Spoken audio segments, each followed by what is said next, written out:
মজা। এটা হলো পুদিনা পাতা শুকিয়ে নিয়েছি, তো সেটার ড্রিঙ্কস বানাবো। 1 কাপ নিয়ে নিলাম। 1 চামচ গোলমরিচ দিয়ে দিলাম, 1 চামচ জিরা দিয়ে দিলাম, 1 চামচ মৌরি দিয়ে দিলাম, 1 চামচ বিট লবণ দিয়ে দিয়েছি, 1 কাপ পরিমাণ মিষ্টি দিয়ে দিলাম। আমি এখন এগুলোকে ব্লেন্ড করে নেব। এটা আমি ব্লেন্ডার করে নিয়েছি। আইস দিয়ে দিয়েছি, তো পরিমাণ মতো পানি নিয়েছি।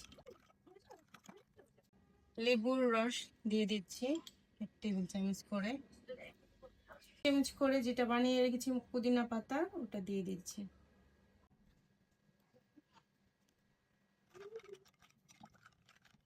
এখন হলো চিয়া সিড দিয়ে দিচ্ছি।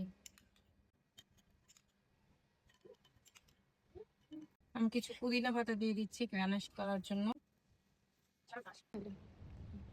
খুবই একটা মজাদার শরবত, আপনারা বানিয়ে দেখবেন এবং খেয়ে দেখবেন, খুবই মজা।